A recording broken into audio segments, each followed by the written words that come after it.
أعوذ بالله من الشيطان الرجيم. بسم الله الرحمن الرحيم. الرحمن علم القرآن خلق الإنسان علمه البيان.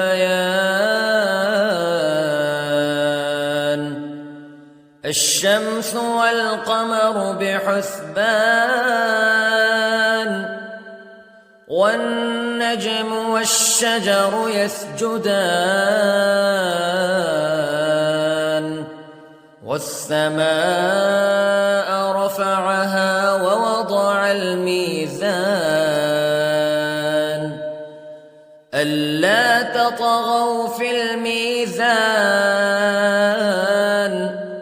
وأقيموا الوزن بالقسط ولا تخسروا الميزان. والأرض وضعها للأنام فيها فاكهة والنخل ذات الأكمام والحب ذو العصف والريحان فبأي آلاء ربكما تكذبان. خلق الإنسان من صلصال كالفخار وخلق الجان من مارج من نار فبأي آلاء ربكما تكذبان. رب المشرقين ورب المغربين فبأي آلاء ربكما تكذبان. مرج البحرين يلتقيان بينهما برزخ لا يبغيان فبأي آلاء ربكما تكذبان. يخرج منهما اللؤلؤ والمرجان فبأي آلاء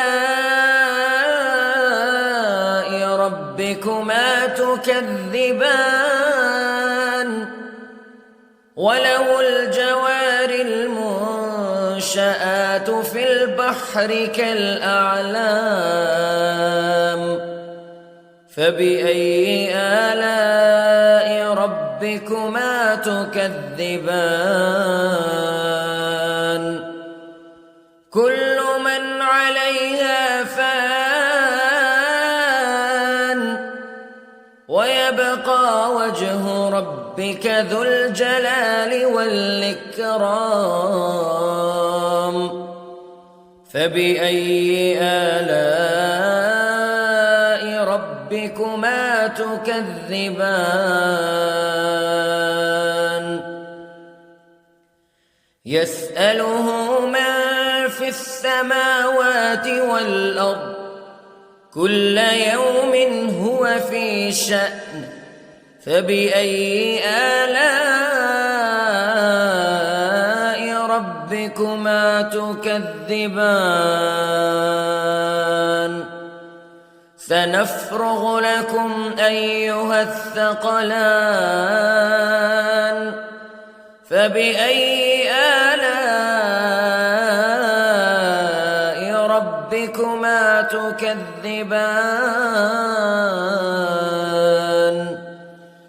يا معشر الجن والإنس استطعتم أن تنفذوا من أقطار السماوات والأرض فانفذوا لا تنفذون إلا بسلطان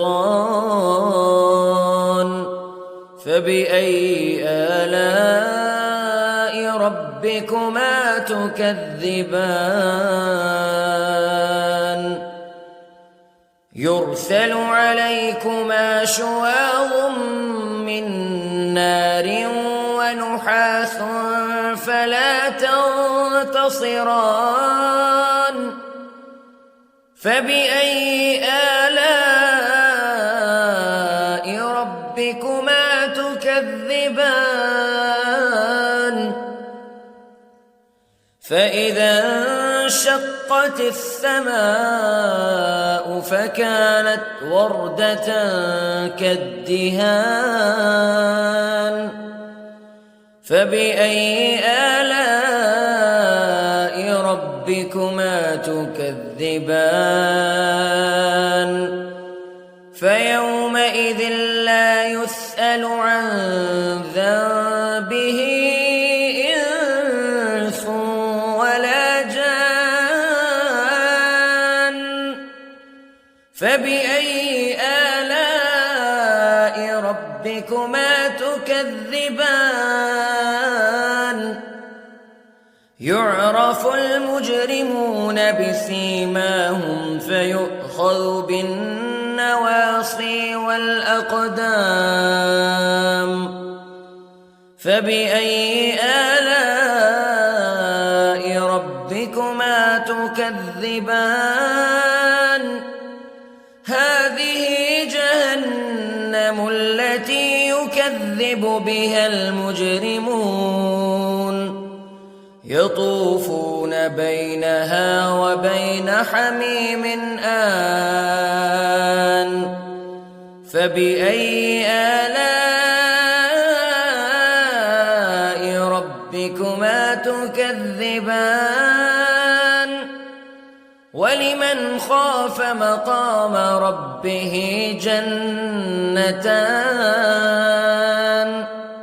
فبأي آلاء ربكما تكذبان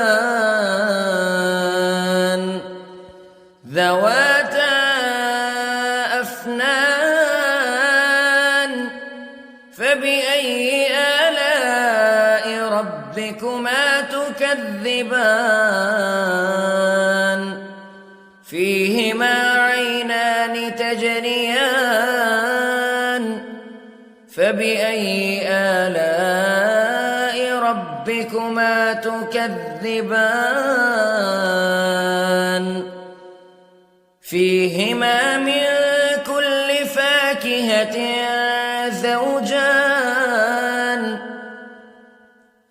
فبأي آلاء ربكما تكذبان متكئين على فرش بطائنها من استبرق وجنى الجنتين دان فبأي آلاء ربكما تكذبان فيهن قاصرات الطرف لم يطمثهن إنس قبلهم ولا جان فبأي آلاء ربكما تكذبان كأنهن الياقوت والمرجان فبأي آلاء ربكما تكذبان هل جزاء الإحسان إلا الإحسان فبأي آلاء ربكما تكذبان ومن دونهما جنتان فبأي آلاء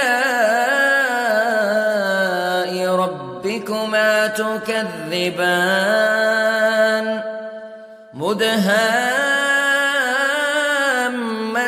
مدهامتان فبأي آلاء ربكما تكذبان فيهما عينان نضاختان فبأي آلاء ربكما تكذبان فيهما فاكهة ونخل ورمان فبأي آلاء ربكما تكذبان فيهن خيرات حسان فبأي آلاء ربكما تكذبان حور مقصورات في الخيام فبأي آلاء ربكما تكذبان لم يطمثهن إنس قبلهم ولا جان فبأي آلاء ربكما تكذبان متكئين على رفرف خضر وعبقري حسان فبأي آلاء ربكما تكذبان تبارك اسم ربك ذي الجلال والإكرام